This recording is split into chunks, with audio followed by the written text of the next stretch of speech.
Well, let's go. Okay, let's call this meeting to order. It's 7:08 PM, March 14th. Madam Clerk, please call the roll. Mr. Calvo, Present. Ms. Casa Munoz, Present. Ms. Garcia Robes, Present. Ms. Perez is absent, Mr. Rodriguez, Mr. Tumidor is absent, Mr. Zogby. Present. Madam Vice President, you have enough members to conduct business. Okay, next, everyone please stand for the invocation led by our city clerk, Betty Spacho, and for the pledge of allegiance led by Council Member Zogby. Lord, we pray for your guidance and direction and benefit of our city. Amen. Thank you. Please face the flag and repeat after me. I pledge allegiance to the flag of the United States of America and to the republic for which it stands, one nation, under God, indivisible, with liberty and justice for all. Thank And now he will sing the national anthem. you. I'll forget. Madam Clerk, please read the meeting guidelines. All lobbyists must register with the city clerk. As a courtesy to others, please refrain from using cellular telephones or other similar electronic devices in the council chamber. A maximum of 3 speakers in favor and 3 speakers in opposition will be allowed to address the council on any one item. Each speaker's comments will be limited to 3 minutes. No signs or placards in support of or in opposition to an item or speaker shall be permitted within the council chamber. Any person, whether participating via the web platform, telephonic conferencing, or physical presence at City Hall, interested in making comments or posing questions on matters of public concern or on any item on the agenda may do so during the meeting. Members of the public may address the city council on any item pertaining to city business during the comments and questions portion of the meeting. A member of the public is limited to 1 appearance before the city council, and the speaker's comments will be limited to 3 minutes. The public can view public meetings on the city's YouTube page. Members of the public may hear the meeting live through telephonic conferencing using any telephone or cellular phone service. A smart device or computer are not necessary to participate in the meeting if you join by phone. All persons participating via the web platform will be muted during the meeting until called upon to be heard. Participation through Zoom requires a computer or smart mobile device with a microphone and web camera. The participant may elect to participate in the meeting using audio only or appear through both audio and video. The video function of all participants appearing through video will be turned off until called upon to be heard. Okay, moving on to presentations, There are none. comments and questions. Do we have any online?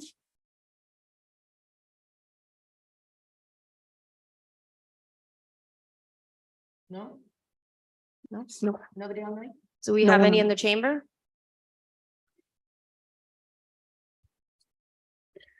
Good evening, Eric Johnson, Hialeah Firefighters Local 1102.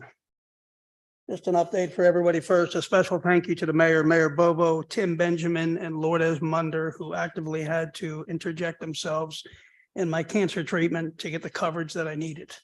4 more weeks of radiation, 5 days a week, and hopefully I can get back on a fire truck. Besides that, amen, exactly.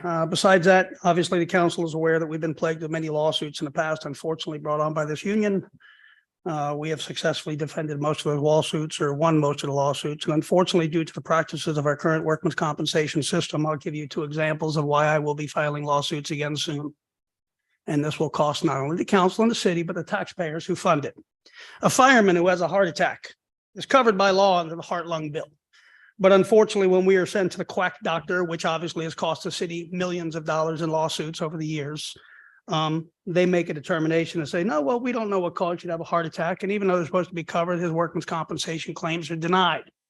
The same firefighter returns to work 2 weeks later on light duty. And unfortunately, at the station that day, all 3 trucks were out running calls, and he was the only one there with the training staff. And a lady pulled into the apron, had a little car, and she had a heart attack right in front of him, fell on the ground. He successfully revived this lady, giving her a second chance at life. And unfortunately, our own rescue crews had to transport one of our firefighters after that. And lo and behold, his workman's compensation claim was denied again. We're chasing our tails. We're going backwards. It's not going to be tolerated by our firefighters. It's not going to be tolerated by me or the union. We will take care of the people who are taking care of each other and taking care of the public. Besides that, let me give you guys a little quick update on negotiations so far with our firefighters. It's been 9 months. We've absolutely made zero progress. We were hoping that we would have made progress to this point, but we haven't. We have seen PD garner and gain a contract. We have seen ASME garner and garner a contract, but I have nothing to show for my firefighters. It's frustrating. You guys know the battle we've been through over 20 years with the different elected officials, with the mayors. It is what it is, but we were hoping this would be a time for change. The change has not come. There's instability in our workforce. I want to give you an example, and this is the reality for everybody up here. In 1979, I'm going to repeat myself. In 1979, Hialeah had 209 firefighters. In 1979, we are now in 2023, and we only have about 212 firefighters. Now, see, back then, we only had 7,000 calls a year with 209 firefighters.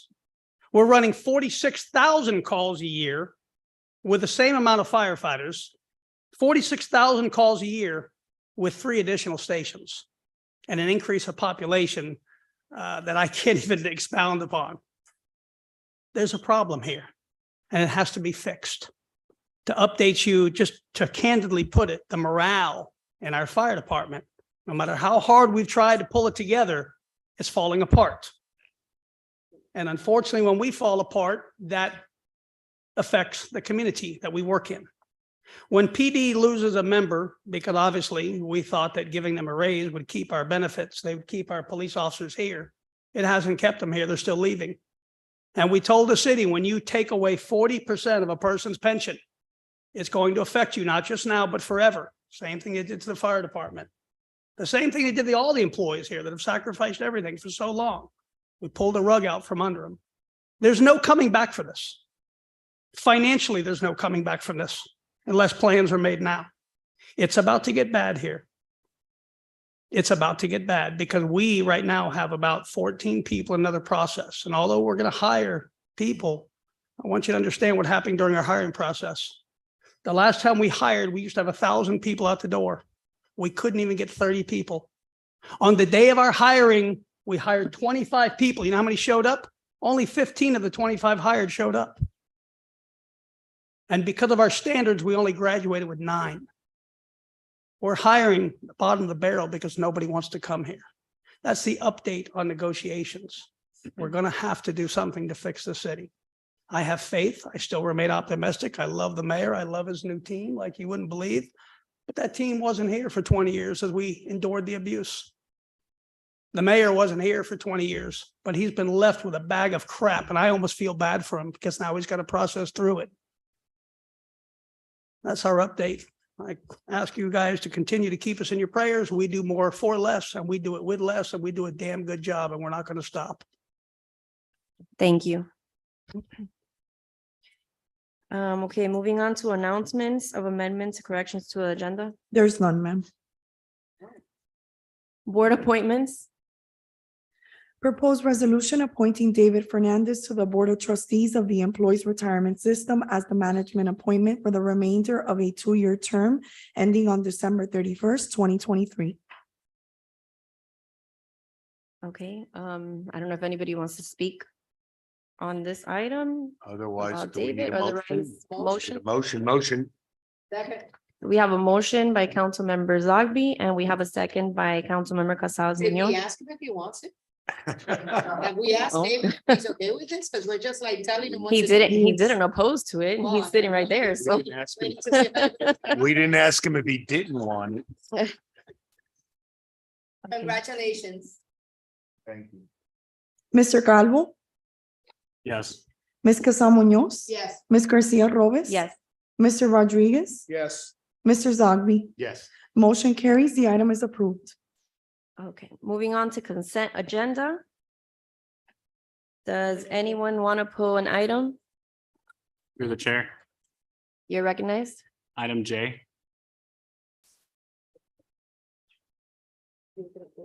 Yes, and item H, please. So item H and J. Anyone else? Otherwise, motion. Or second then? Okay, so we have a motion from Councilmember Casares Munoz, and we have a second by Councilmember Zogby. Madam Clerk, please call the roll. Ms. Casa Munoz, Yes. Ms. Garcia Robes. Yes. Mr. Rodriguez, Yes. Mr. Zogby, Yes. Mr. Calvo. Yes. Motion carries. The consent agenda has passed except items H and J. Okay, item H. Request to increase purchase order number 2023-824 issued to Image First of Southeast Florida LLC to provide pickup and delivery service of linens as well as laundry services for all 9 fire stations through the end of fiscal year 2023 by an additional amount of $47,000 for a new total cumulative amount not to exceed $72,000. The approval of this item requires the waiving of competitive bidding. The funding for this expenditure is to be withdrawn from the Fire Rescue Transportation Fund Contractual Services Account Number 109-2000-522-340. Councilmember Rodriguez, you're recognized. Yes.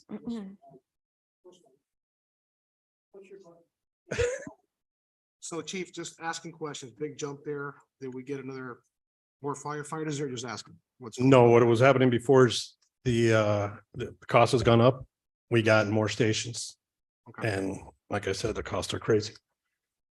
okay, They're supplied sheets, they're supplied towels to clean the cars, towels to clean themselves and to dry the dishes got it. and sheets for the beds. Yeah, just my question was when I saw, I thought it was somebody's trying to strong arm us or just increasing our pricing and stuff like, oh, what the hell happened? Because of laundry. Yeah, we're good. Anyone else? No? Okay, Motion. so we have a Second.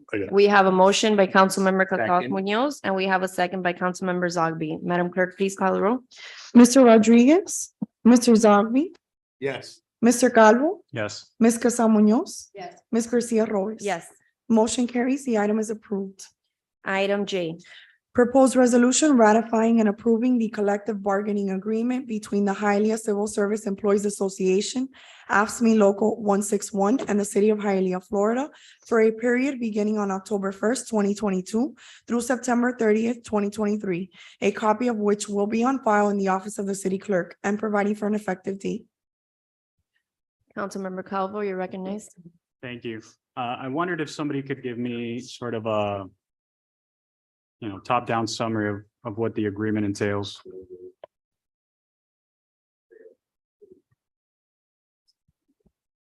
Good evening, Elsa Jaramillo Velez, HR Director. It's pretty much 3 different things. It's a COLA of 3% upon ratification. So that would be today.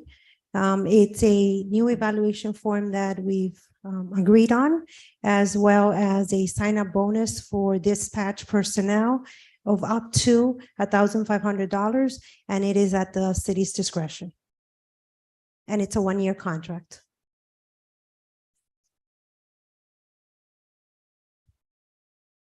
Okay, so I'll work backwards. The $1,500 is for what department exactly? It's for 911, it's for dispatch, Okay. and it's up to, it doesn't mean it's Up the to. 1,500. What are the requirements for those $1,500? It's to sign up, it's to encourage, we have a problem with recruitment. The salaries there are pretty low, and that's something that we've tried negotiating with the ASME union. If you would look at the ASME contract and the ASME salaries, they're the lowest in the city. So we are having a hard time recruiting for dispatch operators or complaint officers. And so that's to incentivize certain individuals to do that. Other municipalities have done something similar in order to encourage individuals to apply with our city. And there is a 2-year restriction. So if you leave within 2 years, you have to pay it back to the city. Okay. What's the starting pay for? If you give me a second, I can tell you.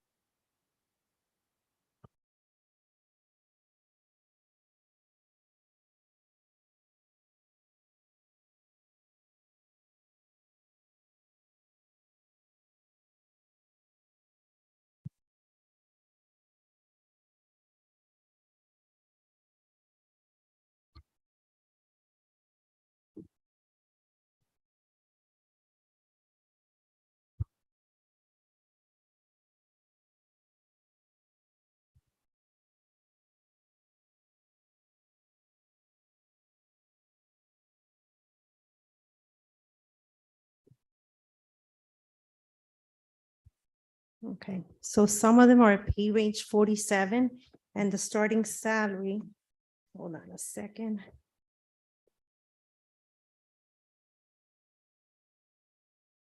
For a third, 47 is 30,186. $30,000. 186. One Yes. eighty-six. Yes. Yeah, that'll be a big retention problem for sure. So, Well, we have some salaries in ASME that are even lower than that. okay, We have individuals who are currently making in the ASME union $27,000. for what positions? Let me, hold on. If you give me a second again.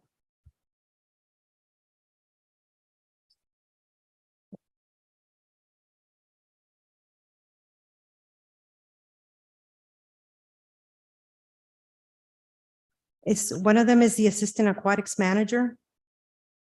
And there's others. I can, if you want, we can provide you with those Okay, informations, just so it's easier right. that way. Yeah, no, so just to understand, so obviously their salary now is 30,106, like you said. Mhm. And so they would get now the $1,500 bonus if they stayed in 2 years. So Yes. the effective salary would be $31,600. And that would be for It's full time? it's 3% of the 30,000. So if you look, I'm not sure if you have the contract with you or if it was It's attached. in the back. It's in the back and you'll see the new salary ranges. And we did it both by biweekly ranges as well as annual salaries. Do you have a page number? It's one of the attachments. It's attachment. Forgot if it's A. Hold on a second. I'll let you know now.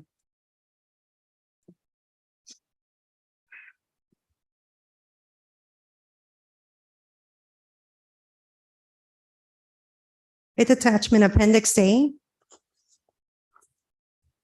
And so you'll see different ranges 14, 15, 16, 17. It looks like this. So those are I don't bi-weekly think that's rates. in mine. Yeah, I think I just have the agreement itself, not the appendix. So you have appendix A and B and C. We don't have the appendix.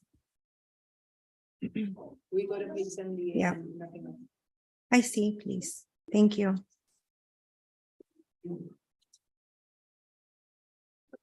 Sorry, through the chair. If you wanted to, if you wanted to actually look at the annual, sometimes it's easier to understand that it's biannual. This is something we're just creating as the attachment, that one. Yeah, both. And you can see the salaries. She's making copies, Okay, yes. great. Okay, so but that is for full-time work, That's full-time workers. full-time work. And do they get, so what's the vacation for that employee? Okay, after your first year, Right. there's a schedule and it depends on the year you started. There's certain provisions of whether you started before 2012, after Hmm. 2012. If I And so started- right if I now, started somebody who now, starts, they would get a 37.5 hours, which is like 1 week vacation because we're on a 1950 hours per year because we're 7.5 hours per day. So okay, they get 1 week after they have completed 1 year of service. on their second year, they get 5 days off. So with week, Right. they'd get a week off. Okay, understood. Mhm. So they would work 51 weeks out of the year and they would be doing 40 hours a week, or would they be? doing- 37.5, They would be doing this 37.5. Mhm. Okay. 1950 hours per year. That'd be 1950 hours per year and they're getting paid now with the bonus, 31,600. But it's, remember, the bonus is something separate. You're not adding the bonus to the actual salary. We're saying the salary, if it's 30,000, you're gonna add a 3% to that based on the COLA they're getting. That's something separate. It's a bonus. It's a sign-up bonus. No, I understand that it's a sign up and they would get it at the end of the 2 years, or they would get it immediately, or half They and would half? get it immediately. They get the full 15. Once they start with the city, they would get it. If they leave before 2 years, they have to return They it. have to return it. Okay, so assuming the $1,500 is part of what they're thinking they're gonna make, because they're staying 2 years, they'd make $16 an hour. No, not necessarily. Remember that the sign-up bonus is, it's not part of your salary. It's just, it's a lump sum. Okay, I'll take it off. So they make $15 an hour, 15, Mhm. some. You some multiply cents. 15 times 1950. Right.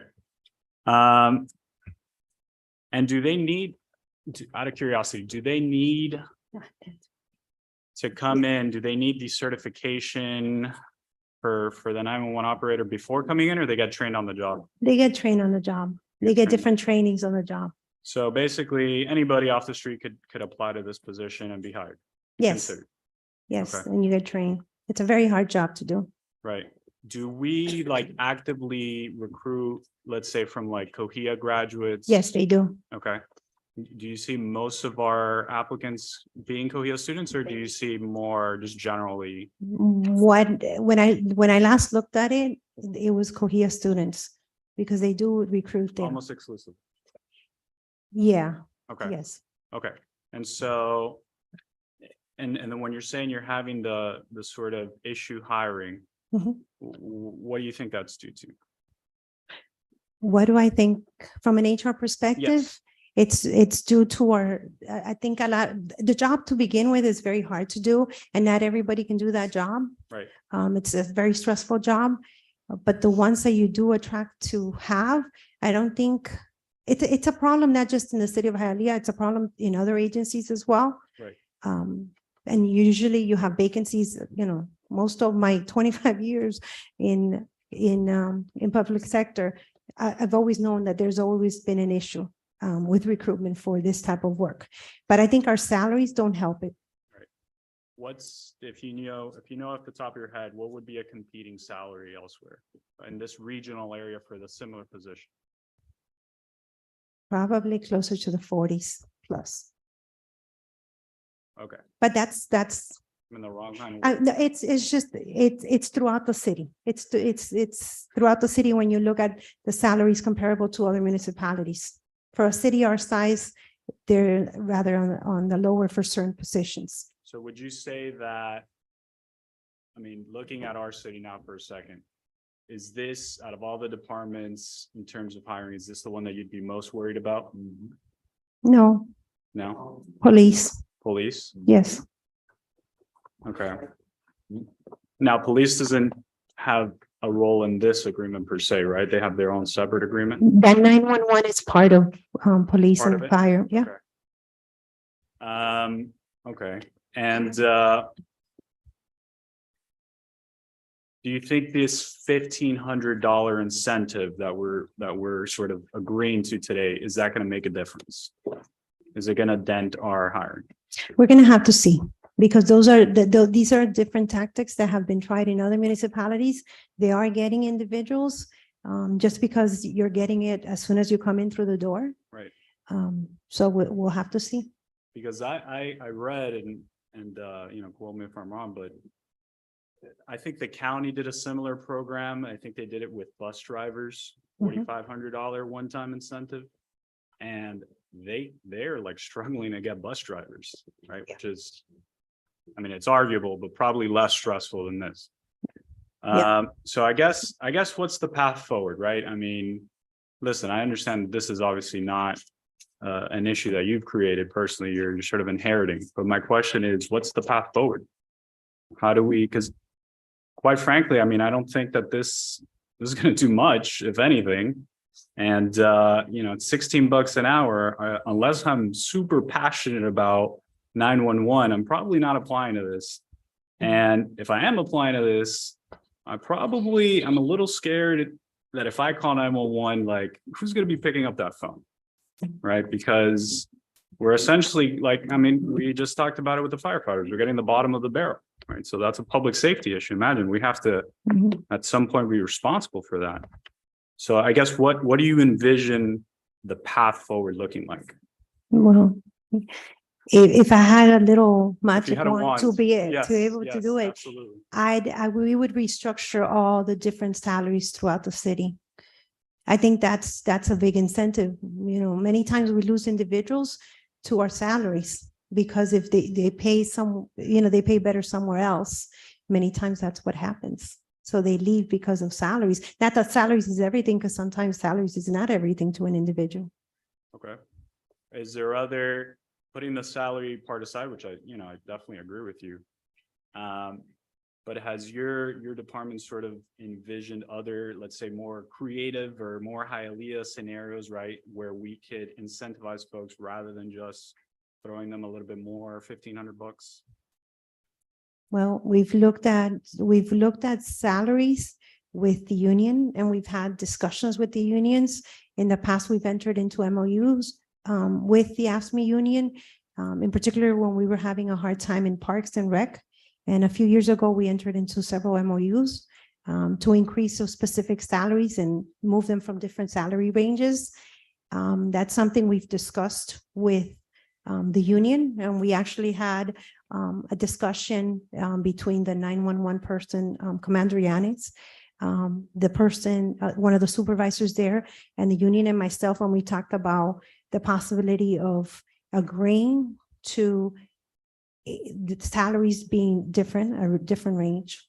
Do you think we'll ever, within the near future, let's say the next year or two, as we're experiencing this issue, be able to match or potentially beat other cities that are in this 40+ range? More than likely not. Right. But like I said, this is the problem with this type of position is what everybody else, other HR directors are experiencing. There are certain positions that in our field, we know that we are always going to have a hard time recruiting for or to get individuals to come to our city. Obviously, those cities with higher salaries, there's more of an incentive for the person to go there. In other places I've worked at, we would hire individuals on a part-time basis from other municipalities. But I think pretty much everybody's topped out and they have long hours. Yeah. Is there an ability to do overtime in that department? Yes, there is overtime being done in that department. Okay. Okay, so can we talk about that? What does that look like? I don't have that with me. We can certainly provide it, but I don't have the numbers with me, but they do have overtime. How many people are on staff there? I can also give you, I mean, I have the listing here.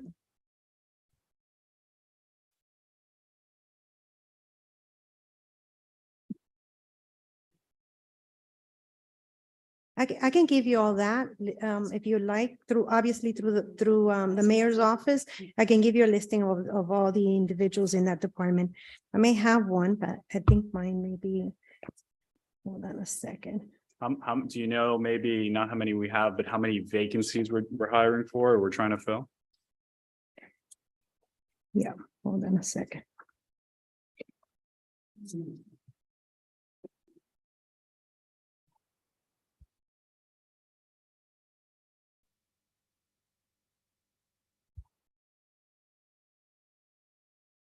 So right now, with everybody in 911, when did I pull this report?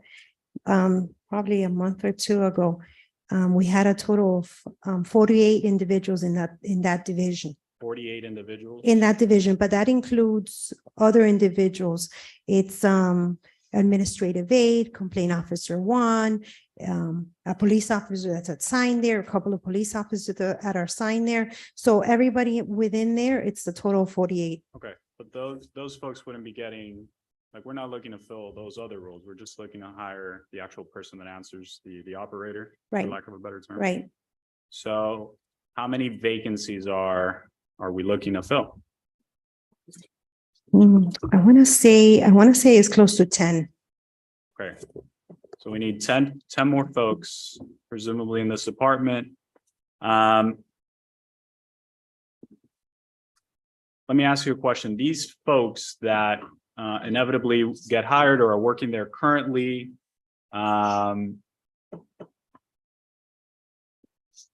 do you see them transitioning out of the role to a different municipality, or do you see them entering police work, or do you see them leaving city employment altogether? I mean, what? I can't tell you, because usually the ones who do stay, they love their job. Right. The ones who have been there numerous years, they love their job. So I can't tell you what they're thinking, but we do have a lot of individuals that have been there for a long time. Well, I guess the folks that can't stay, whether they can't afford it or what have you, those folks, do you do like an exit survey or something like An that? exit interview we do. Okay, and so what is that data showing? That they're leaving other cities for the same role? Most exit interviews that I've reviewed, and then I review them as they come in, and it's completely voluntary. Right, A lot of it is individuals who are leaving because they're gonna make better. They're gonna do better in another city in terms of their salaries and benefits, yes. okay.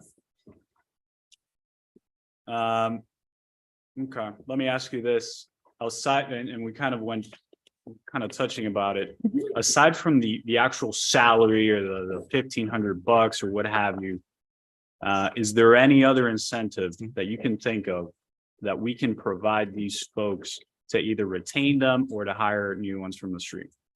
Aside, forget about the salary for a second, because I know the impossibility there. Well, these are all negotiable items with the union and, but perhaps the vacation, More vacation, the accrual and how it's done. But that's also a systems problem.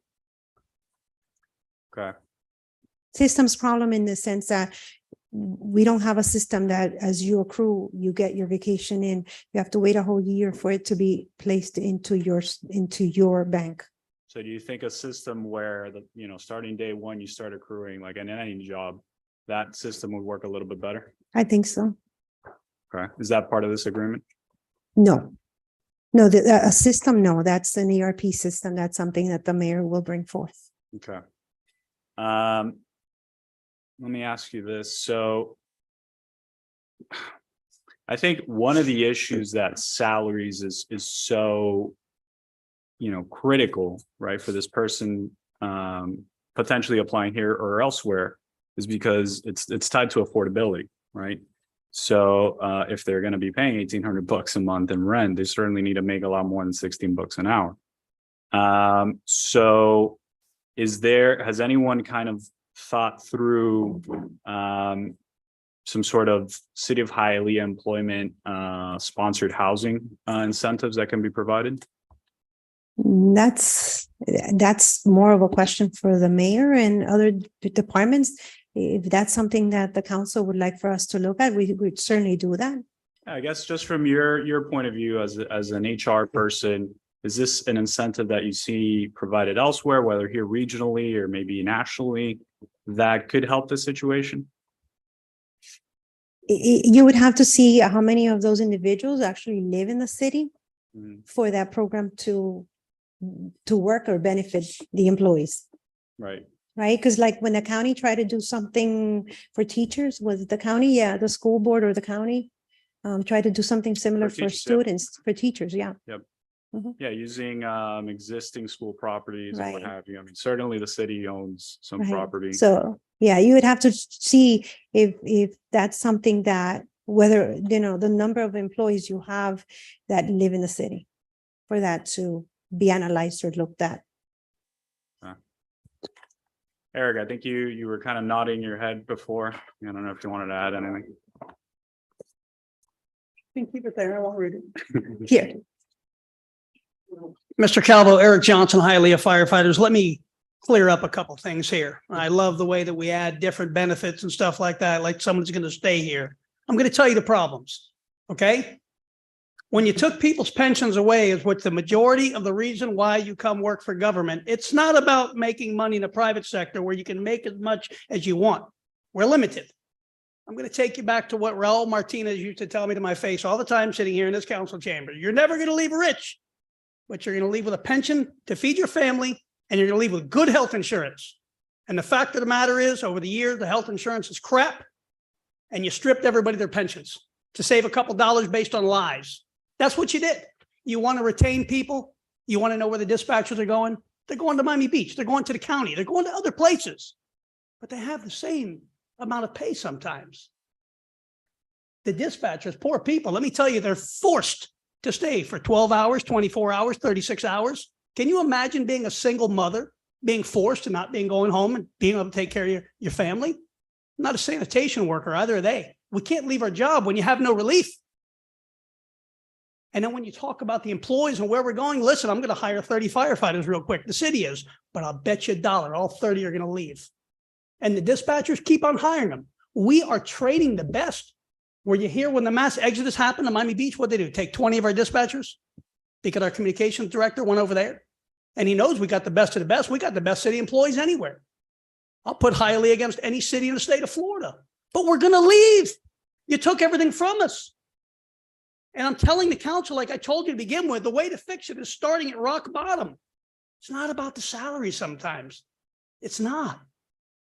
We put the fun and dysfunction in the city of Hialeah. We have fun. It's a fun city. We do fun things. We're like a family.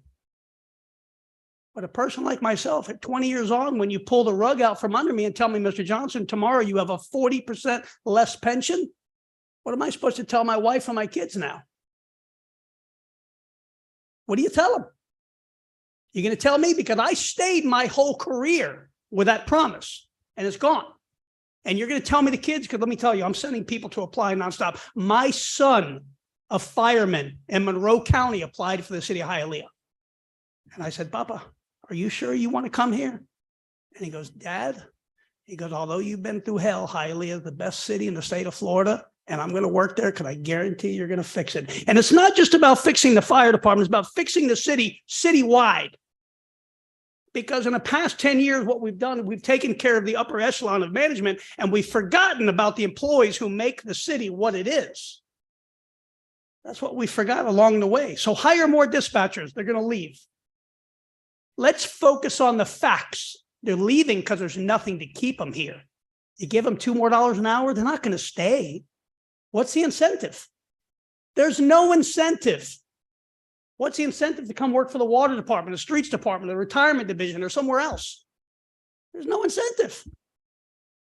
Because I can leave here tomorrow and go to somebody that gives me a higher paying multiplier for my retirement. Because our younger kids are realizing it's all about your retirement. That's what it's about. Eric, what year was the year they pulled out? Say it again. What year was it that the pension stopped? What year was that? Well, it was imposed upon us in 2019, unfortunately and forcefully. In 2016, we started negotiations. We held the city off for 3 years of stealing our benefits, thank God, but unfortunately it came. And this is the reason why we're going to lose another 15 or 20 firefighters coming up soon. And it's not a joke anymore. This is for real. You're going to have to start making decisions on what stations you want to close, what police stations you want to close. Have you noticed that we ratified a contract to the police officers where we paid them more money because we noticed the salaries were low? Did you notice that? And lo and behold, they're still leaving because we train the best. I still have cities call me all the time. Hey, any of your firefighters want to come over? They're going to go. Because our leaders between AFSCME, the police, and fire, what's the incentive to stay? Look what they just did with the confidential employees in the city of Hialeah. I don't represent them because we can't legally, but you gave them a $1,000 bonus. What is that, a 1% to their paychecks? That's how you treat your confidential employees, the ones who hold the biggest, highest, and most honorable secrets of the city? We're going backwards. And unfortunately, the people up here are going to have to be the ones to deal with it because it's not getting any better at all. We're proposing land swaps. We're proposing moving City Hall. We're proposing a lot of things. The city cannot run without employees. And right now, we continue to chase the employees away. Your payments on your pension system, which the city brought up many years ago, and you were here for that, Carl, unfortunately, it was all based on employee confidence. You want your employees to stay a whole career so you can save money in your payments because you're still going to die when you're going to die. It's less time that you collect your payments. But when you're forcing an employee to leave early, it's longer they collect their pensions. So therefore, it's a higher cost to the city and also to the individuals. Well, just our ploy back in 2018, 2019 caused 112 people to leave the city in just a couple of weeks of time. And every single time, or 2019 rather, when the mayor decided to vest everybody in the city, if you worked here for one day, you got a pension for the rest of your life. How ridiculous is that? And we all pay for that. We as the taxpayers, we as the employees. It's not your hourly salary. It's the benefits that go with it. We're never going to be the top players in the game. It's Hialeah. We're a blue collar town. We bust our ass for this town. But I got news for you. When you promise somebody something and you strip it from them, that's where you're going to lose your employees, and you're never going to regain them. They're never coming back. They're never coming back. And we have lost some of the finest employees. 82 employees from the city of Hialeah are now in the city of Miami Beach. 82 employees. 82 employees are now in the city of Miami Beach. I didn't want to count my firefighters because they're all over the place. That's where you start. You want to save the city? Focus on the people who make the city. That includes the people who used to throw out the trash, the people who take care of the pools, the people who take care of City Hall, the people who push brooms, the people who clean this place. We make it together, but we've been left out for so long. No one's coming back. And you're not going to be able to retract, and you're not going to be able to retain. Go ahead and attract them. We'll keep on spending millions of dollars and training people to leave. That's what's going to happen. Yeah, I couldn't have said it better myself. My position is, and I think all of us would agree to it, is, we got elected here to solve the problems of Hialeah. And what we're doing now is we're putting Band-Aids. I don't even know if it's a Band-Aid. It's like a little sticker on this issue. So, I don't know what it's going to take, but it's going to take a lot of creative solutions and putting people in a room and figuring it out and coming with something that works, right? We can't solve it all today, but we certainly can start trying to solve it. And I just don't see that here. So that's all I have to say. Through the chair. Thank you. Through the chair, I have a question. Are there any changes in this union contract that we have, or this contract that we have, to the pension? And if so, what's the cost evaluation if we have? There are no changes to the pension. It's something that's being analyzed for all the three unions, and we're waiting on the report, the actuarial report from Foster and Foster. Okay, so we don't have any changes as of right No, now? with as of this right contract? now, no. And this was a one-year contract? 1-year contract, Is there a started October 1st and September 30th October 1st of 2022. of 2022? Yes. So last year And until September 30th of this year? of this year. Okay, so it's a 1-year contract Yes. going back. Well, the 3% is effective upon ratification. It's Okay. not going back, but yes, it's for that period of time. So the contract is going back, but not the 3%? Right. The 3% is effective upon ratification. Okay.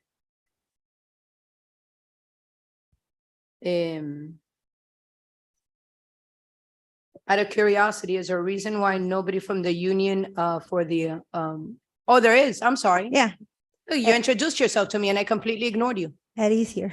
Okay, Eddie, I'm sorry. Do you have anything to add on this? I'm sure you do.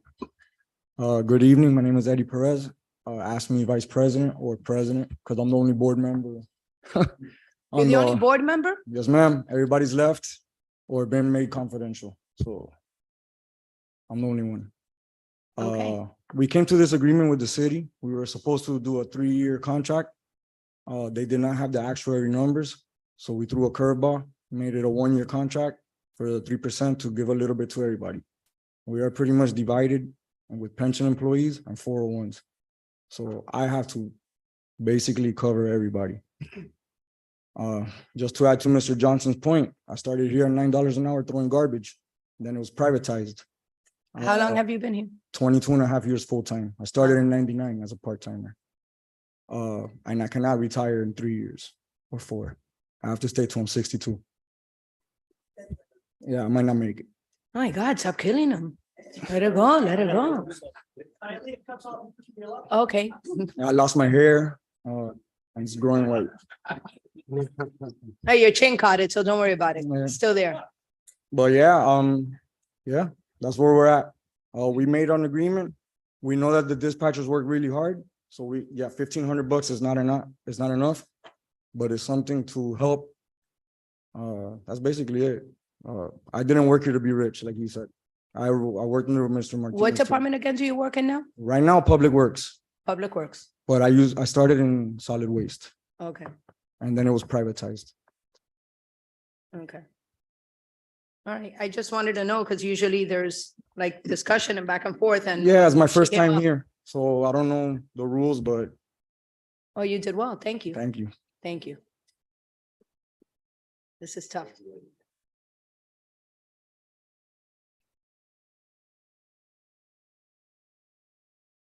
Any other council discussion on the item? Through the chair. Yes, sir. Thank you, madam. I'm No, sorry. it's not, I'm sorry, ma'am. And you recognize that, you want to do it on the record? Yeah, Council President Perez and Councilman Water right at 7:39. I just wanted to say, no, it's not enough money. It's not enough money. It's only for a year, the contract, but we need to ratify this, I believe. I humbly believe we need to ratify it right away, because as Elsa told us, the 3%, they need it now. And let's see what happens for next year. Dispatcher job, I started in 1994 in 911 communications before I became a police officer. The overtime was rampant over there back then. There was a shortage back then, and they told me, and I was being forced to work overtime all the time. And I was complaining. I said, I can't take it anymore. They said, take advantage. It won't last forever. Make some money now. That was 30 years ago. It'll never change, because you're right. The pay isn't enough. And that communications job is the most difficult job in the world. It's a difficult job to learn. It is midnight shift. It is 5 days a week. And for you to earn a weekend, it'll take you 10 years of seniority for you to see a Saturday and Sunday. In the meantime, you'll be working, no weekends off, all the holidays for years. You'll be forced to work overtime. We need to do better. We do need to do better. But for now, we've already discussed this. I believe I motion to pass this because they need their 3%. And now the ASME employees, that's all I have to say. Thank you. I have a motion by Councilmember Zogby. Do I have a second? Through the chair. Sir, you recognize? Yeah, just a couple points, and I do apologize. I walked in a little late. Kind of caught the tail end of different comments, but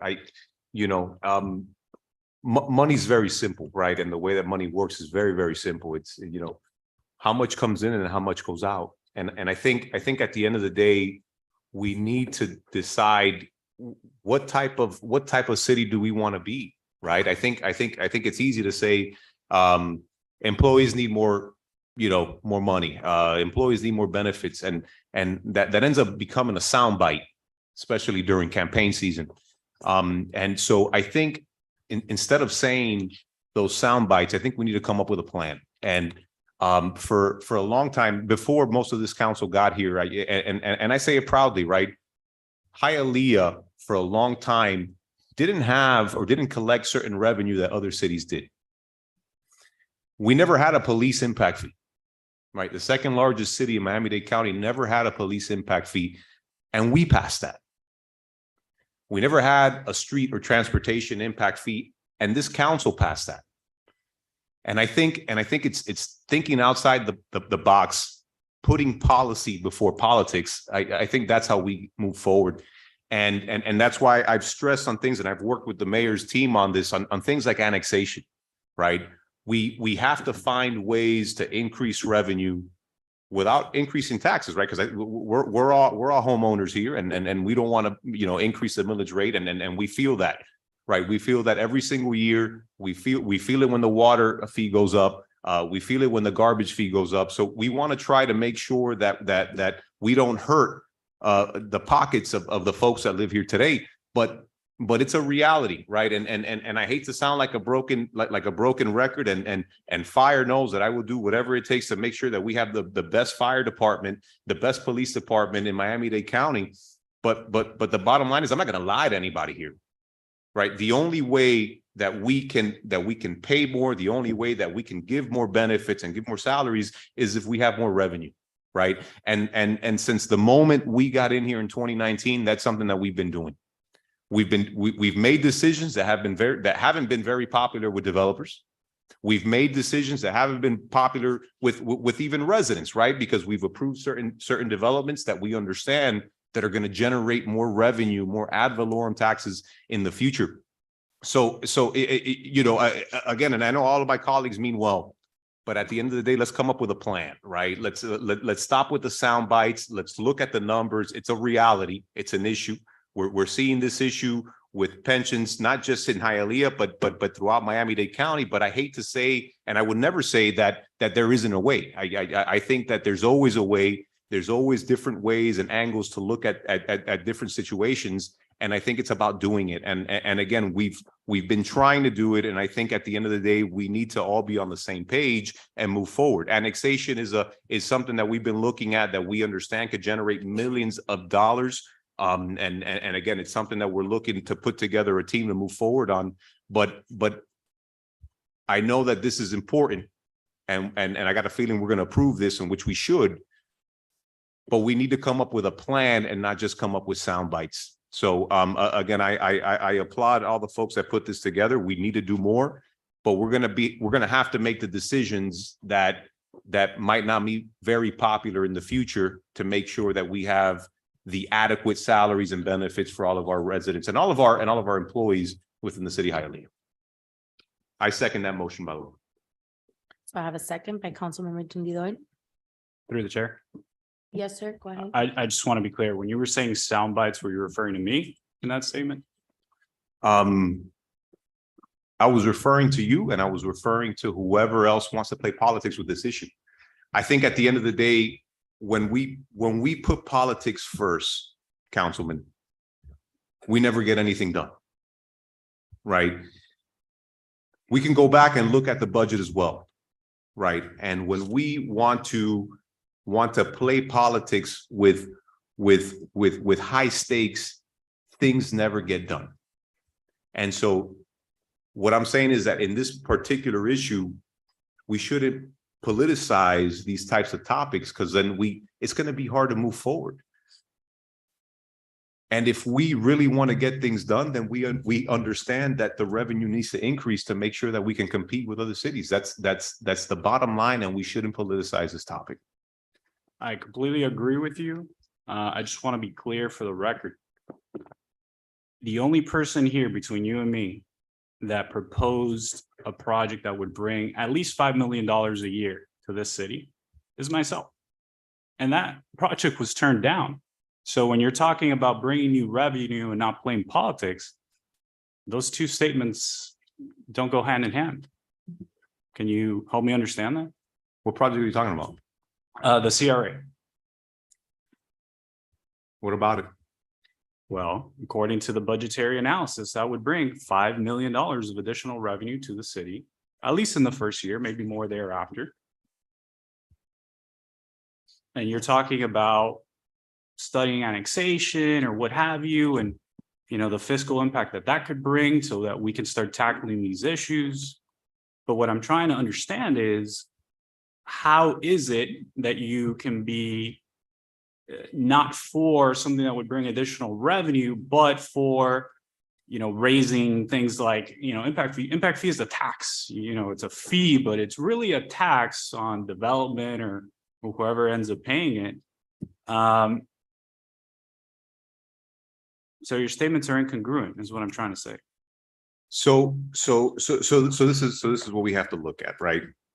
I don't think I've ever opposed any type of CRA. I think the idea was to include a CRA. I think that's what you're talking about, correct? Yes. Yeah. So when you look at the CRA, and we've already discussed this before, I think the ROI, the majority of the ROI comes on the gains, right? And I've always said this before, and I'll say it again. We are, maybe you don't understand real estate too much, but we are, in my opinion, our real estate values are at a peak, and we're going to continue to come down. I think that if we do want to consider a CRA, it'd be great to consider it in areas that don't belong to the city of Hialeah yet, right? Where I believe property values are less than what they are within the city of Hialeah. And so, I've said this very clearly to Deborah, and I've said it to other folks before that were involved in this. And I think I said it in the days before to you as well, where we should focus on incorporation and then include that area within the CRA. So I'm not sure, Well, let me ask you Yeah. this question. Yeah. Do you think that the city of Hialeah, in terms of property, because that's what you're referring to, do you think the city of Hialeah is undervalued, overvalued, or it's at basically market? I think the city's idea is that market value, right? You let the market decide. That's how usually that's how it works, right? So if you go to Coral Gables, right, the property value in Coral Gables is a lot greater than in Hialeah, right? But we still see an increase within Hialeah because the demand is still there, right? So we're looking at market value respective to the municipality. So if I get a Mhm. home built in 1952 or what have you, something like that, I tear down that property and I now build, as we've approved on this council, a 30-unit project, a 100-unit project, a 300-unit project. And now that property, instead of being subject to Save Our Homes, Homestead Exemption 1 and 2, widow exception, exceptions galore, where that property pays like pennies on the dollar because it was bought 40 years ago. And now I build a 300-unit project there that's paying a ton of taxes, right? And we see that reflected later on in rents. Wouldn't you say that creates an additional revenue stream of added property value income that would be tapped into by the same function that you're saying is inadequate? No, I- yeah. Hold on, I think. I'm sorry to interrupt a moment. We have a first and a second on an item. And I think the conversation is phenomenal and I would love to sit here and listen to it. But can we pause this conversation that may not be specific to this item and make a motion on this item if both of you don't mind? I'm Yeah, sorry. no, I think that's fine. I'm sorry. Yeah. You could continue the conversation and discussion at the end. But we were in the middle of an item. Somebody stood up to Sure, speak, sure. which you Yeah, already yeah, have spoken that's fine. twice. That's fine. Yeah. So maybe we could, Okay, we could move on. All right, so Of we the have a conversation, first I'm and we have sorry. a second. Can you call the roll? Thank you. Ms. Garcia Robles. Yes. Ms. Perez. Yes. Mr. Rodriguez. Yes. Mr. Tonidor. Yes. Mr. Zogby. Yes. Mr. Calvo. Yes. Ms. Casam Munoz. yes, Motion carries. The item is approved. Thank I'm you. sorry again to both of you. I apologize. We're on to administrative items and seeing that there are none, let's go on to unfinished business. Is there any unfinished business? Seeing that there is none, is there any new Unfinished business. business? They're done. Yes, sir. Yeah, so before we get to that, Senate Bill 102, I think should be on everybody's radar. I'd like to see if we could get the finance department, the mayor's staff to kind of work on a budgetary impact study on Senate Bill 102. I think we have a really big issue coming to the city financially, and I think we need to be prepared for it. To give you an idea of what Senate Bill 102 is, by the way, it was approved unanimously in the Senate, 40-0. It's being discussed currently in the State House. But essentially, this bill would say that if you have a development in Hialeah or anywhere in the state of Florida, but for Hialeah purposes, you have a development in Hialeah with over 70 units. If you cap the rents at 120% AMI, which we're talking about, pretty much where we are at market right now. If you cap the rents there voluntarily, that property doesn't have to pay property taxes. What? That's a big freaking issue for Hialeah, because all these projects that we're approving now with the idea that it's going to bring increased revenue would essentially be preempted by state law. And so I think somebody with some financial backing needs to look at this and see exactly how many properties this would affect in our city. It's 70 units to be specific for newly built projects. Newly is not a defined term in the sense that it's not clear to me whether that only applies to new constructions after the bill or newly has a retroactive period of perhaps of a couple of years. But for existing projects, so projects that have been around maybe 30 years, who knows, or definitely before the bill was signed, then the cap is not 70 units, or I'm sorry, not the cap, the minimum requirement is not 70 units. It actually goes down to 50. So if you have a project with 50 units or more, that property doesn't, as long as you cap the rate, the rent doesn't have to pay any property tax. And the thing is, it's based on AMI, so for a lower income city like Hialeah, it's going to be a huge issue financially. So I think we need to look at it. Obviously, the bill hasn't passed yet, and we got to see in the end what it ends up looking like when it's signed by the governor. But I think I'm under complete expectation that it's going to pass and be signed into law because, again, it was unanimously approved in the Senate 40-0. And I'm just worried. That's all for financially. I mean, we may be, by the way, this would apply for next fiscal year. So we may be looking at a huge mess on our hands here in the city of Hialeah. So that's all. Through the chair. Yes, ma'am. Next. This, to both of your discussion is going to throw the discussion completely out the window. The fact that we're doing so many developments that the goal is to bring the youth over and to make, high rises and to fill our city with more residents. This is going to be detrimental of no property taxes when most of our money specifically comes, or most are off, right? Of Valorem, and that the fact that there's so many buildings that have 50 or more that are from 1970 and units, that would be detrimental. I'm telling you right now, any person worth their 2 cents in the development or real estate community is hawking this bill as we speak, probably lobbying for even more lax standards. There was some push to try to get it down all the way to 4 units. So I don't know, we got to see. It's kind of like one of those things that, it has its pros. It might help people in the rent, but fiscally for the city, it's going to be dangerous territory. And great for the developers. Yep. Yeah, through the chair, and I believe the process for this bill also bypasses the legislative process. So I believe it's purely administrative, and I voiced it to the senator in charge as well. But it's a function that usually councils do, that commissions do, and that's a big problem as well. Yes, so I think what you're referring to is it also preempts some of our zoning power. Yeah. And so those zoning powers are essentially P and Z, forget about it, doesn't exist. City council P and Z doesn't exist because as of right, if you are a developer and you want to build and you are acquiring a property, listen to this, a property that is either zoned commercial, industrial, or mixed use, which is a lot of properties.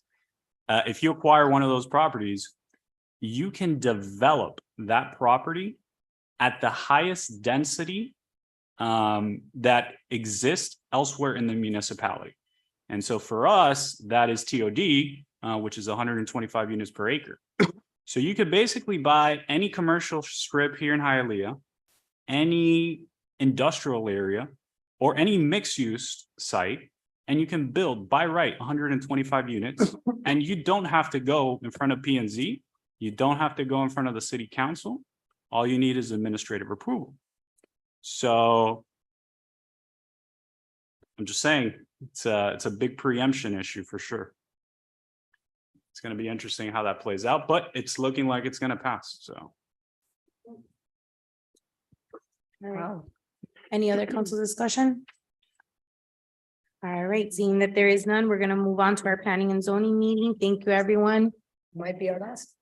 Yeah, it might be our last.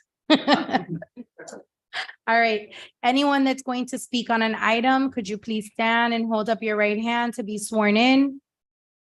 Las personas que quisieran prestar sus opiniones delante de esta junta, por favor, pónganse de pie y alce la mano derecha. We did. Do you swear or affirm that the evidence you're about to give is the truth, the whole truth, and nothing but the truth? So help you God. If so, say I do. Usted jura o afirma que el testimonio que va a dar será la verdad, toda la verdad y únicamente la verdad y que Dios sea su testigo. Por favor, diga que sí si la respuesta es afirmativa. Let the record reflect that all have responded in the affirmative. En el archivo público constará que todos han respondido afirmativamente. Thank you. Let's begin with PZ1. PZ1 is postponed, ma'am, until March yeah. 28th, 2023. PZ2, let me see. First reading of proposed ordinance rezoning property from RO residential office to B1 highly restricted retail district. Property located at 3375 West Fourth Avenue, Hialeah, zoned RO residential office district. Repealing all ordinances or parts of ordinances in conflict herewith, providing penalties for violation hereof, providing for a severability clause, and providing for an effective date. Thank you. This item is on first reading. You have anyone here to speak on the item? Someone online? Hi, Mr. Mestre. Good afternoon, Madam President. Cesar Mestre with offices at 8105 Northwest 155th Street, Miami Lakes, Florida. Thank you, sir. I'm going to share my screen. You have a presentation? Yes, I do.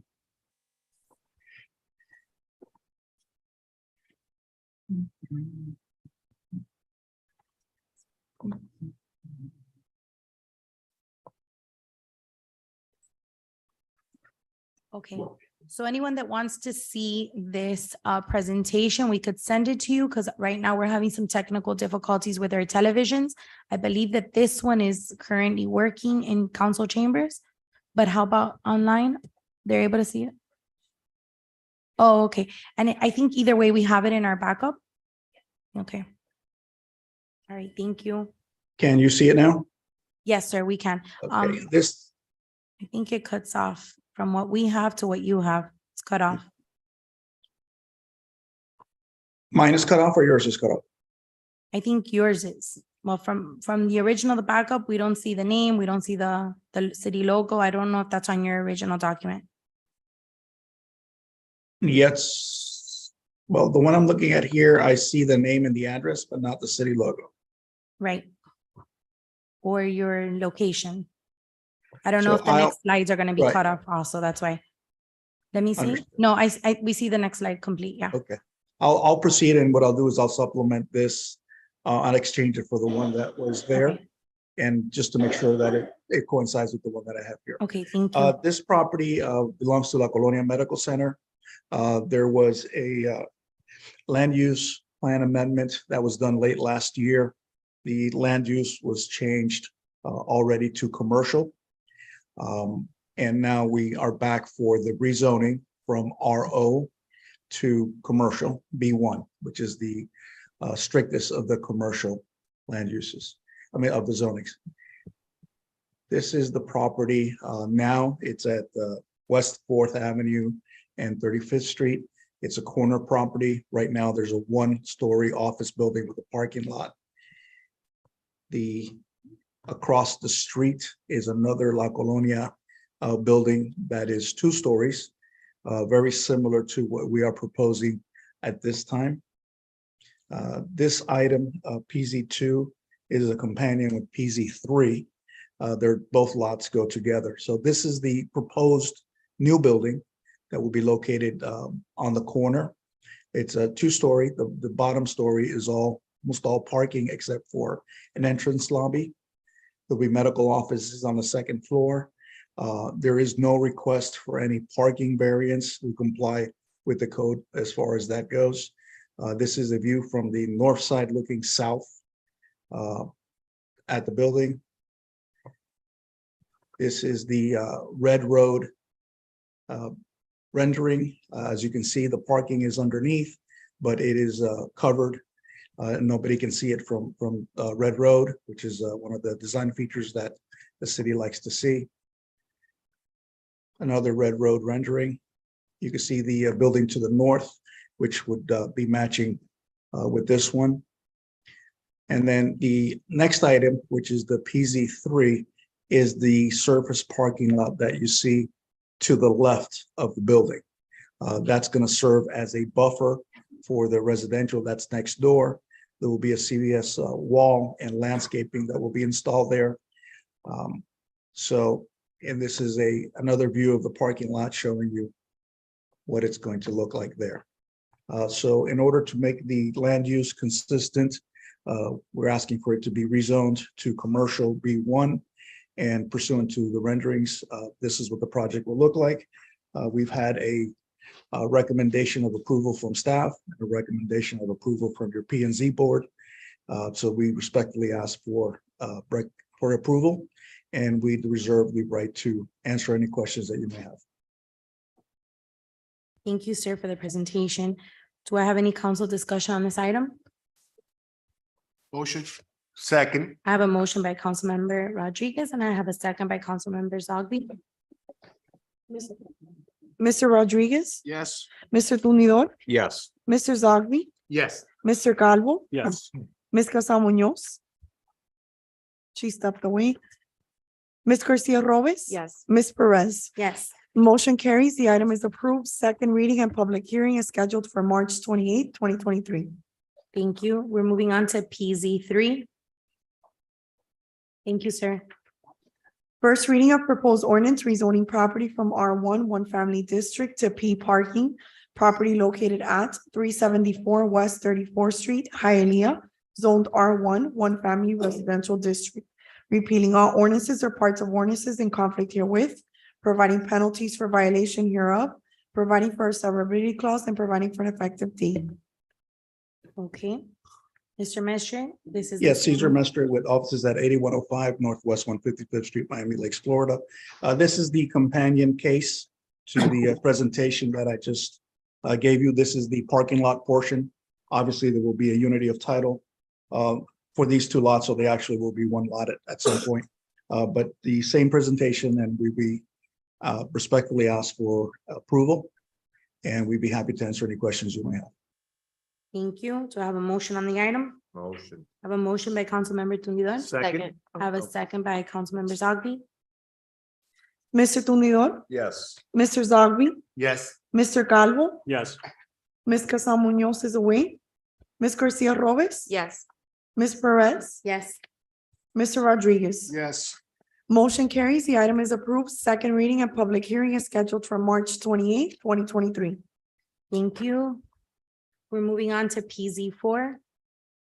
First reading of proposed ordinance rezoning property from M1 Industrial District to C3 Extended Liberal Commercial District, granting a variance permit to allow 27 parking spaces, 20 off-street and 7 on-street, where 322 parking spaces are required, 258 off-street and 64 on-street. Allow a waiver of the minimum landscape requirements, allowing 8 trees where 58 trees are required. Allow a waiver of a landscape buffer along West 74th Street where a 7-foot landscape buffer is required. And allow 3.11% pervious area where 30% is the minimum required. All contrary to Hialeah Code of Ordinances, sections 98-2189, subsection 10B and 98-2056, subsection B1, and to the latest edition of the Hialeah Landscape Manual dated July 9, 2015. Property located at 7445 West 4th Avenue, Hialeah zoned M1 Industrial District. Repealing all ordinances or parts of ordinances in conflict herewith, providing penalties for violation hereof, providing for a severability clause, and providing for an effective date. Thank you. This is on first reading. Hi, who are you? Good evening, Hugo Good Arza, evening. 701 Brickell Avenue, representing the applicant. Wonderful. Thank you, Mr. Arza.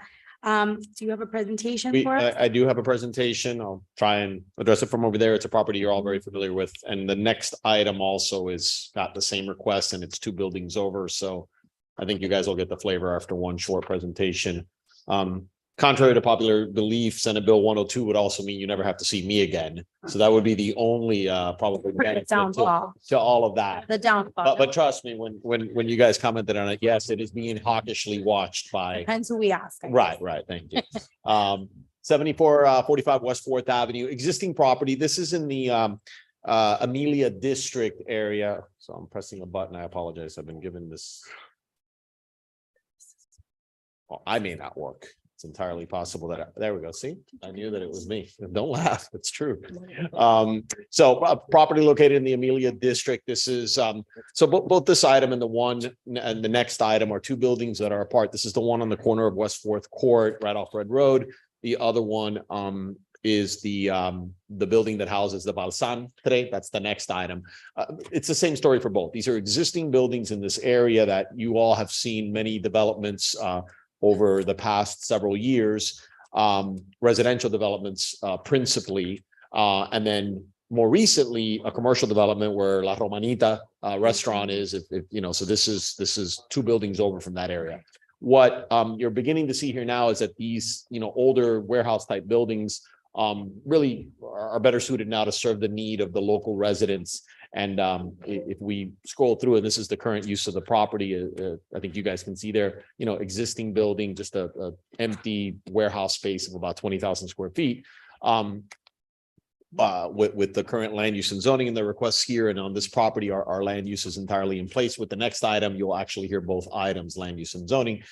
We are seeking to redesignate this to commercial. These are industrial properties. However, the industrial code in the city prohibits many entertainment uses, retail uses, restaurants, a lot of the types of amenities that you want to bring into an area that you will see now. And these are the application requests, and I can come back to those, but I know that we have a slide, and it's really the story, the transformation of that West Fourth Avenue corridor. And this slide, which kind of graphically shows all of those units that have been not just approved at this point, but built and inhabited by residents.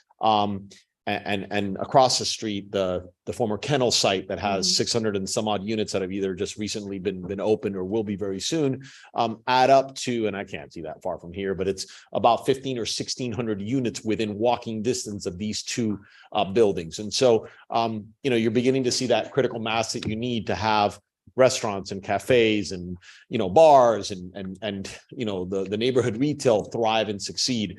And in an area like this, you don't have blank land to do it. You've got, existing buildings and the like. And so for both this property and the next one, the request will be to rezone them to commercial so that we have the full plethora of commercial uses, entertainment uses, restaurants that we can bring in there over time and really, bring in the types of uses that these neighbors would want.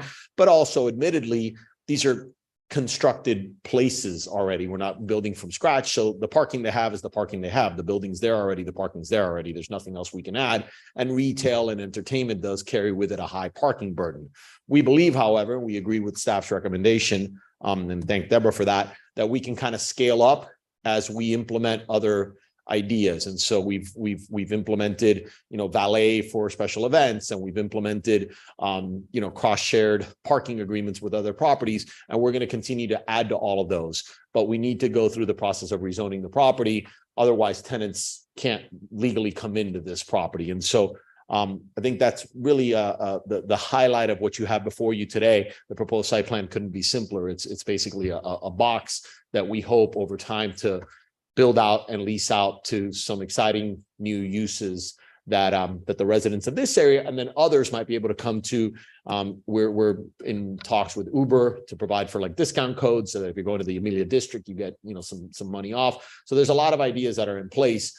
We recognize that those are the challenges with the parking, but we think between the critical mass of 1,600 and some odd residential units within walking distance, this is the right order. You build all of the residential community, and now you bring in the amenities, and these same folks won't have to get in their car to go somewhere. And when someone comes here to go to dinner or have some drinks, this day and age, they're going to tend to take an Uber. They're going to do some different things. And those that drive will provide valet and other services as we build and ramp up. So that's it for this item. And I can probably skip when we get to the next one because it's just two buildings over and it's the same story. But we would respectfully ask your support this evening so we can kind of keep carrying out the vision of this area. And happy to answer any questions you have. Thank you. Thank you, Mr. Arjo. Do we have any council discussion on this item? Motion to approve. I have a motion by Councilmember Alcavo, and I have a second by Councilmember Gonzalez Munoz. Mr. Zogby, Yes. Mr. Calvo, Yes. Ms. Casal Munoz. Yes. Ms. Garcia Robes. Yes. Ms. Perez. Yes. Mr. Rodriguez. Yes. Mr. Tumidor. Yes. Motion carries. The item is approved. Second reading and public hearing is scheduled for March 28th, 2023. Thank you. I would like to read item LU2 first, please. Ma'am, if we can just record Councilmember Casals Munoz vote on item PZ two, please. Yes, ma'am.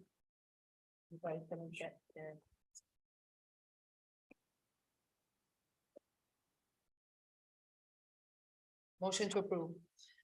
And your vote for item PZ three, please. Motion to approve. Thank you.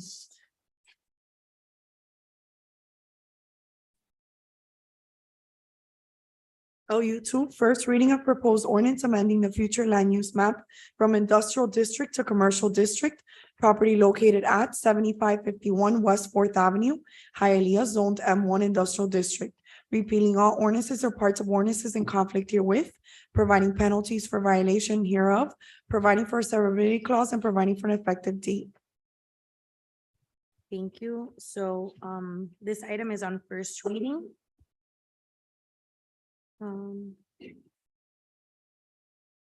Yes, Madam Did President. you want to elaborate on this one? Yeah, no, I It's mean, all together. even more briefly, this is, again, Hugo Garza, 701 Brickell Avenue for this, for the applicant in this item. So, before we can rezone, which is the zoning item, we've got to change the land use, from that industrial to commercial. So this would be the land use portion of it. And then when you get back to PZ5, you'd be taking up the rezoning of the same property. And this one is the Balsam property. So to give you some context, same, I mean, these two buildings there's one building in between the two buildings. So same story, same request, same background of the location and the intended uses. So we'd Thank you. respectfully ask for your approval. I have a question, if I may. Madam Attorney, do we usually do this, that we put a land use item together with a zoning item before we approve land use? But it's permissible. Okay, because I don't remember seeing this ever. Done it once before the request of the applicant. Okay, The planning and zoning item will be contingent upon the final adoption of the land use item. right, I was just gonna review the ordinance for that purpose. okay. All right, do we have any council discussion on LU Bless two? Motion. Council members, Zaghi? I motion, or I think he's second. I think Vivian. Or motion. you made the motion. I second. Okay, so I have a first by Council Member Gonzalez Munoz, and I have a second by Council Member Calvo. Mr. Calvo, Yes. Ms. Casa Munoz, Yes. Ms. Garcia Robes, Yes. Ms. Perez. Yes. Mr. Rodriguez. Mr. Tunidor, Yes. Mr. Zaghi. Yes. Motion carries. The item is approved. Second reading and public hearing is scheduled for March 28th, 2023. Thank you. If we could please go back to PZ five.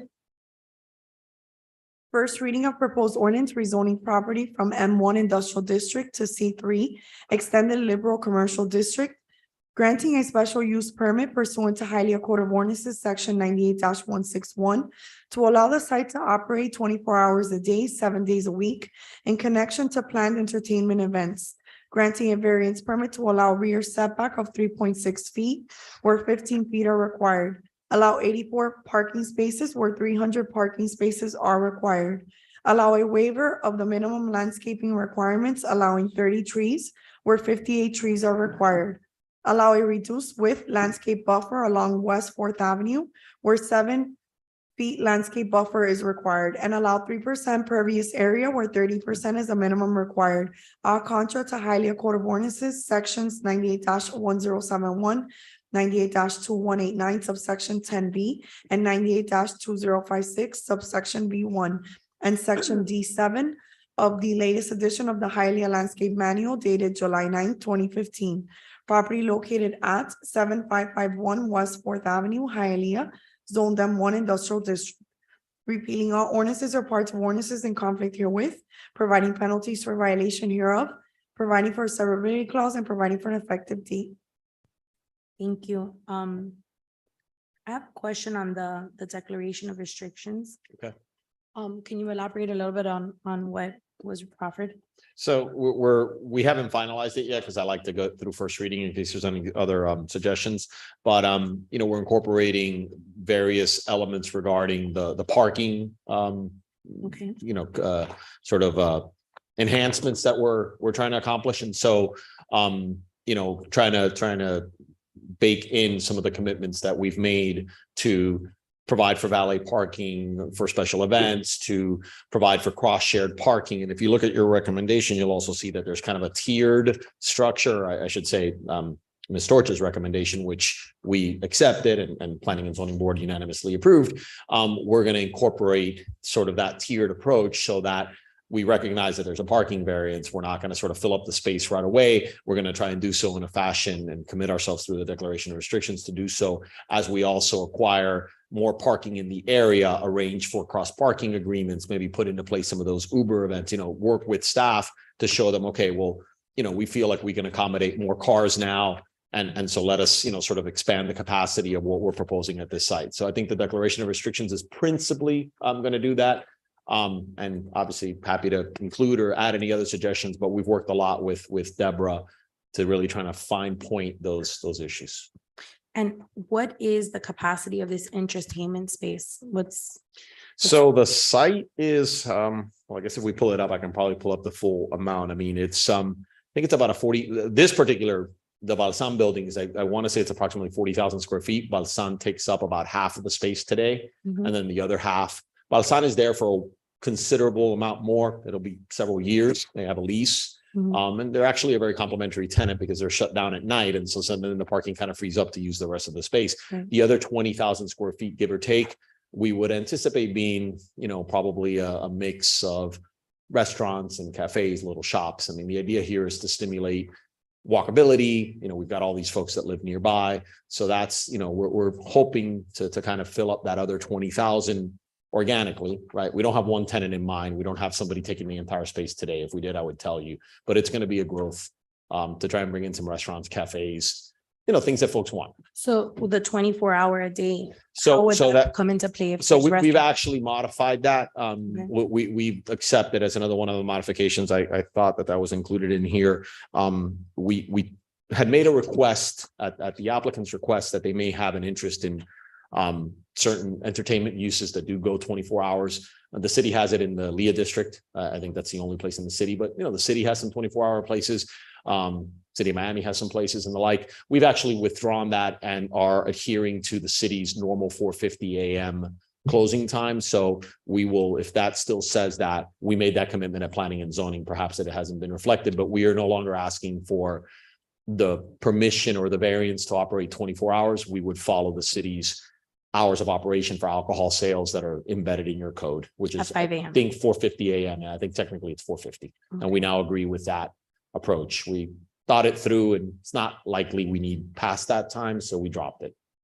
Madam Attorney, is that something that's been reflected on the backup? Because I don't see it. As Mr. Arce said, we have not received a draft of the DOR. Usually the second reading would be deferred until we have agreement on a DOR. Okay. But clearly the hours are a regulation on an operation, not a land use restriction, and so we could not vary from those times. Okay. Thank you. Do we have any council discussion on the item? Motion or I have a second? motion by Councilmember Rodriguez and I have a second by Councilmember Calvo. Can you please call roll?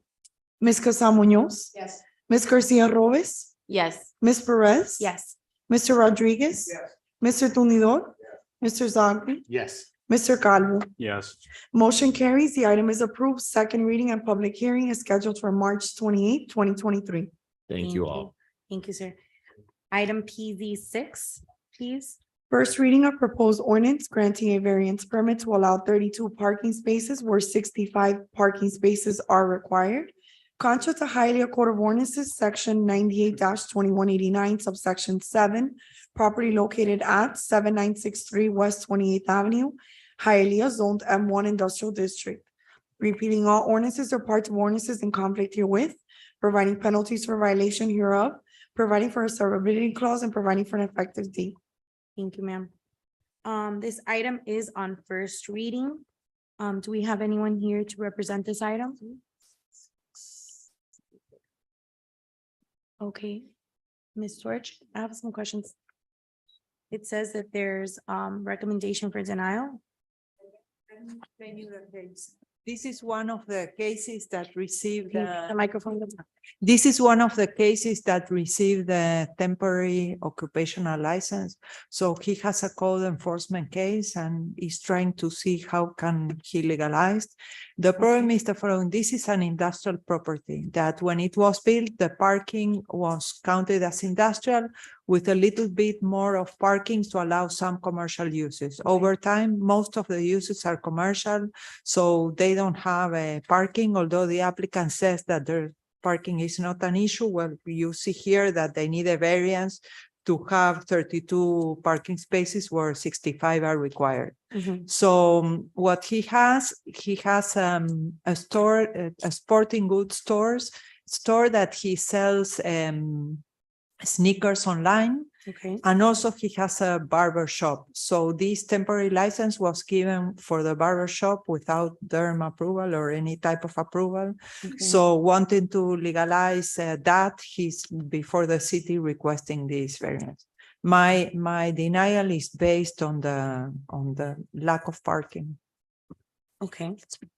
And what else is at that location? There's just a sneaker store and a barber. I can't. Well, there is a complete, I have here a complete list of what is there. There is cigar bar, an office, a cafeteria, a print shop, a boxing gym, a storage and a sports dance studio. Yeah. So what you Isn't see, it by, most of the uses are commercial. Well, there's also like a karate school by there, right? Millennium Karate School's by there. Well, I believe so, the yeah. list that was provided to me does not have that. It Yeah. says studio, sport and dance studio. That's what it said. The planning and zoning board approved it with a condition, and the condition that he only had one seat for the barber shop, and that customers would come to that barber shop with appointments. And if he had 2 or 3 barber shops, they would have barbers, they would have to take turns, and only one could be at the time at the location. It was approved with that condition. How many seats does he have now? No, he wanted to have 8. When I told him all the problems, he reduced them to 2. And then when he came to the planning and zoning board, there was a whole analysis of if you have 2 barbers and you have 2 customers and then you have 2 more waiting, you need there 6 parking spaces. So they said we could allow, but no more than 1, and with those appointments. So And there is currently there's 2 parking spaces for his warehouse and 2 for the sneaker store. no, he only has 1 bay for everything. He only has 1 parking space. No, babe. Bay. Yeah, he only has Well, 1 bay, but the doesn't he parking have the space- sneaker store too that he's using as parking? That's what I Well, understand. he assigned to his space, he has a 1,000 square feet bay, so he has only 1 parking. He only has 1 Yeah, parking. all the parking is shared there, but his assignment is only 1 parking. Okay. I'm familiar with that area. Through the chair. Yes, ma'am, you're recognized. Considering he's not here now, and this is a denial, and if it's a denial, we pass it, he can't do anything for a year, do you think that maybe we could postpone it to see if he's here? and Yeah. Confirm No, certain he- things with him directly? He can come within a year. It's not before you on a denial. Her recommendation was a denial. The planning and zoning board did not accept her recommendation Yes, and yes. recommended approval. Okay, I'm sorry, okay. They recommended that he only had 1 employee. Okay, so you. And he you wanna has wait to 8 speak with seats. him? Yeah. I think that we should give him the courtesy to speak to him since it's his Yeah, business. there's a declaration of restrictions that is being prepared by the law department, so Yes. he didn't sign it yet because he came to the meeting. It was approved with the understanding that as 1 chair, but then when they were writing the declaration, he said that he wanted 2 chairs, so Okay. maybe So, you need to listen. Do you want a motion to table the item till the next meeting, which is what day? March 24th? 28th. So the item is going to be tabled if we have a motion till March 28th. Do I have a second? Second. I have a second by Vice President Garcia Robes. Can you please call the roll? Ms. Garcia Robes? Yes. Ms. Perez? Yes. Mr. Rodriguez? Mr. Tumidor? Mr. Zagvi? Yes. Mr. Calvo? Yes. Ms. Casam Munoz?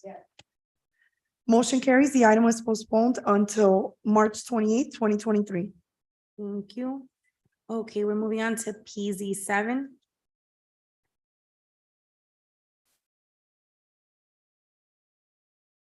Thank you. Okay. I'm sorry. Oh, it's okay. PZ 7, right? Yes. First reading of proposed ordinance granting a special use permit pursuant to Hialeah Code of Ordinances, section 98-1630.8 to allow the expansion of the neighborhood business district overlay and granting a variance permit to allow building height of 126 feet where 95 feet is the maximum allowed. Allow 11 stories where 9 is the maximum allowed, and waive massing setback requirements for building tower and cap. Contrary to Hialeah Code of Ordinances, section 98-1630.3 subsection B and 98-163.3 subsection E1. Property located at 1035 Southeast Fifth Street, Hialeah, zoned M1 Industrial District. Repealing all ordinances or parts of ordinances in conflict herewith, providing penalties for violation hereof, providing for a severability clause, and providing for an effective date. Thank you. Good evening, sir. Are you here to speak on the item? Yes, I am. Okay, can I please have your name and address for the record? Daniel Martinez with 655 West Flagler Street with Ramos Martinez Architects on behalf of the owner. Okay, thank you, sir. Did you want to give a presentation? I think we have something.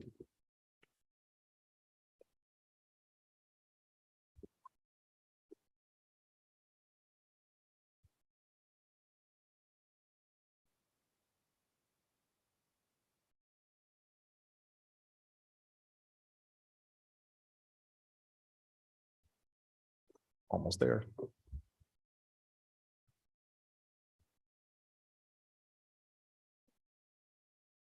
I see an Explorer Reynolds.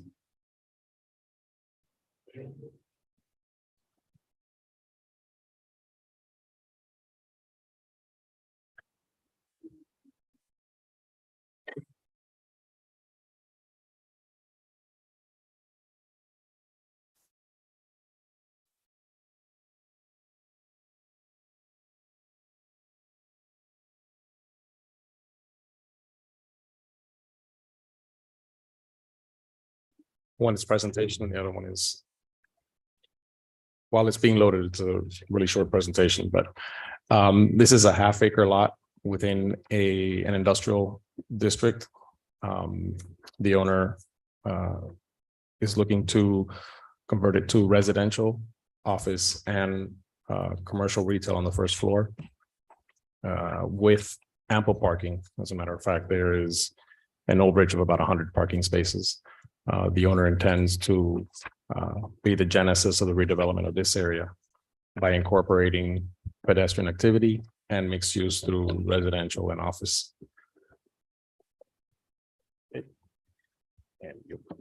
Through the chair. Yes, sir. I just have a quick question. Why is this an MBD and you're not seeking TOD for this particular property? You want to discuss? This is outside the TOD area, but it's an area that we designated in the comprehensive plan as MBD gateways. So although he doesn't have the 125 units per acre, the density there is 100 units per acre. So he's taking advantage of all that density. So It's in the on- outskirts of the TOD. The No, TOD is only for the designated TOD. I was just curious because right next to it is like Factory Town and their Yeah. TOD. Well, it's true. It's next, but it's not. Was the- Factory the- Town in the The overlay? boundary is on the street, was on the street south of that industrial property that at one point was TOD and then was reconverted into industrial. Okay, no, but my question is Factory Town, was that part of the overlay? Like originally? Factory Town, yes, we incorporated it, yes, Okay, so you're saying the line is Fifth Street? Did I understand that right? yes, yes. So because he's just north of Fifth Street, he can't Yes. get. He's on Fifth Street. He's on Fifth Street, yes, that was south of Fifth Street, the TOD.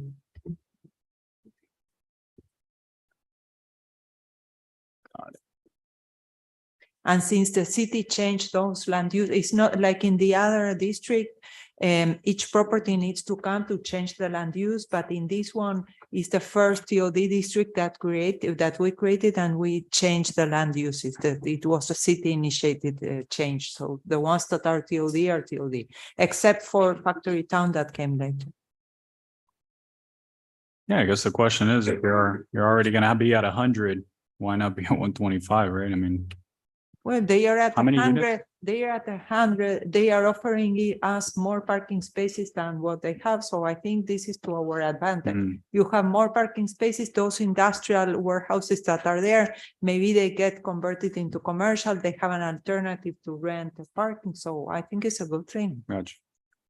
Is, this is a question for the applicant. Are you guys gonna build the project or you're looking to flip it? No, the intent is to build it and Build it. be in the process of pursuing a building permit real soon. Okay. Let's allow him the courtesy to present and then we could continue with further questioning. Go ahead, sir. Nope, I have no, thank you, but I have no further presentation. I just wanted to make sure that the images were up there. So I'm here for questions. Bridget, you don't have the presentation? Yeah, it's up. Oh, okay. Okay, go ahead. So this is the photo? This is the presentation, This right? is- Right, that's Oh, okay. the view from the street. So the bottom is retail, then we have 4 floors of parking. Can you elaborate on how many units? We have ground retail, Okay, 4 floors of parking, 1 level of office just above the parking, and then 6 stories of residential, 54 total units, 2 bedrooms. With a space for work. what's at the within. top floor? Is that a pool? No, there's nothing on the top floor. No. There could be for future activity and there is access, but right now there's nothing planned for it. It would be a cool night spot up there with a pool. Through the chair. Yes, go ahead. Oh, thank you. I'm looking at the backups here, 6 parking levels. Mhm. Everybody's saying 4, 6 according to this proposal. A 6-level parking garage, you're having Well, there's a parking. retail parking on the first floor, a 6-level parking garage, offices on the 7th floor, and 4 stories with 13 2-bedroom units each, so 52 living units, but it's 6 levels of parking, right? There's parking, the first floor has both retail You and said parking 4 levels. above that. There's 4 levels. I believe it's 4 levels. Okay. Deborah, it says here in the analysis, 6 parking levels. I know the rendition looks like 4. Yeah, Yeah, it does say that. but there's one right above the 4th one, which is the 5th one, and then the ground would be the 6th. So it's more than 4. It's more than 4. It's 6. You see 4. Yeah. There's one right above it that doesn't look like parking, and then Okay, the ground floor. okay. Thank you. And there's how many units? We're 54. 54 units? Need to back up. I'm pretty sure it's 52. 52 units, you mean? I see 13 2-bedrooms, right? Yeah, 4 times Um, 3 is 12. What is it? So they're counting on the retail. I don't see the other one.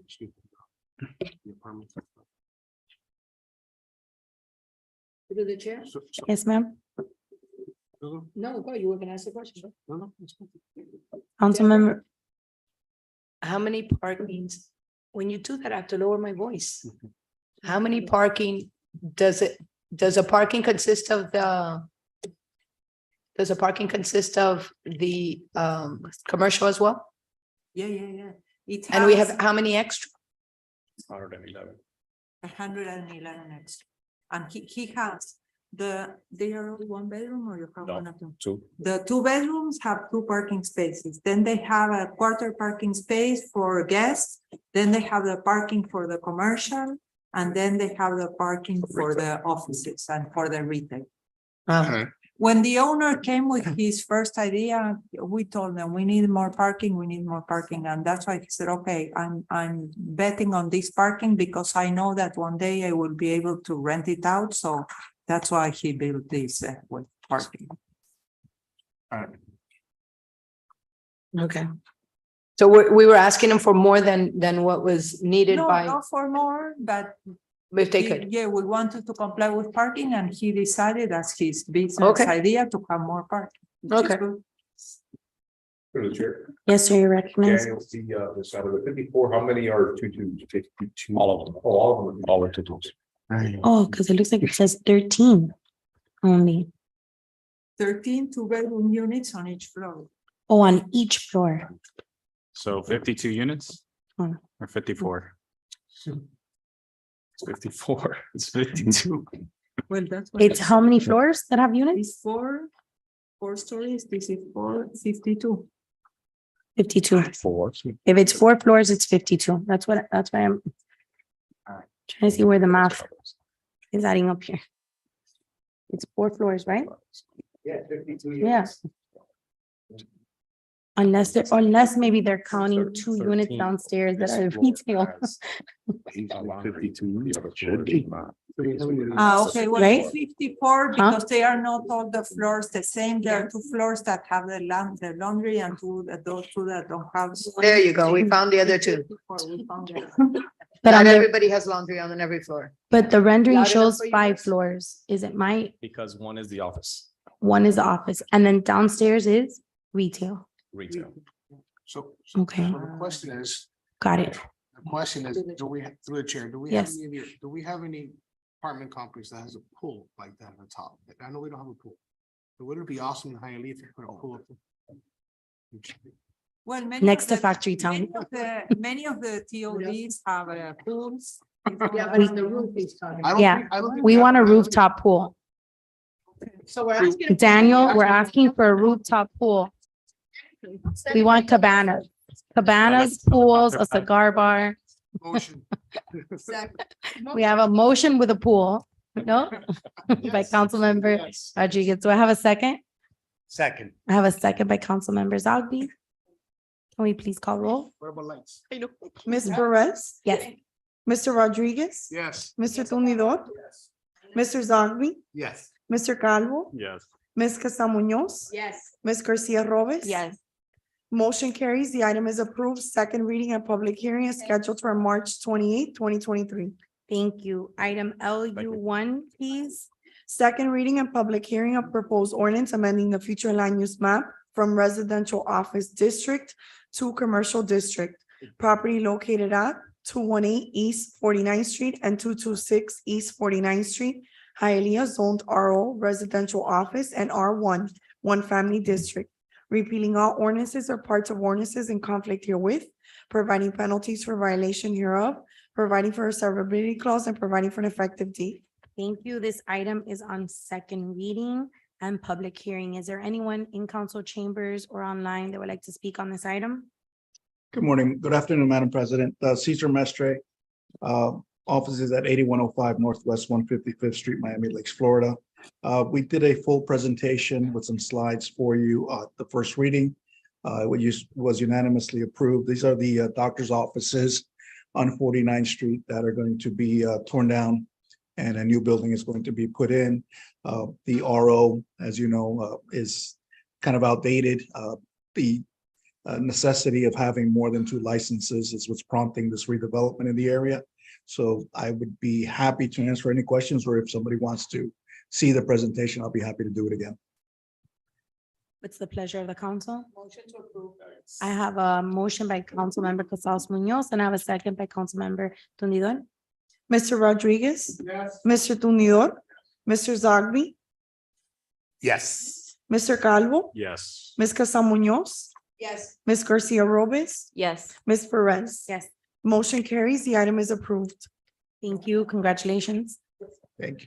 Moving on to LU3. First reading of proposed ordinance amending the future land use map from low-density residential district to medium-density residential district. Property located at 1797 West First Avenue, Hialeah, zoned R1, one family district. Repealing all ordinances or parts of ordinances in conflict herewith, providing penalties for violation hereof, providing for a severability clause, and providing for an effective date. Thank you. This item is on first reading. Motion to approve. I have a motion I by second. Councilmember Casals Munoz and I have a second by Councilmember Zogby. Mr. Tumidor, Mr. Zogby, Yes. Mr. Calvo, Yes. Ms. Casa Munoz, Yes. Ms. Garcia Robles. Yes. Ms. Perez. Yes. Mr. Rodriguez. Yes. Motion carries. The item is approved. Second reading and public hearing is scheduled for March 28, 2023. Thank you very much. Good night. Good night.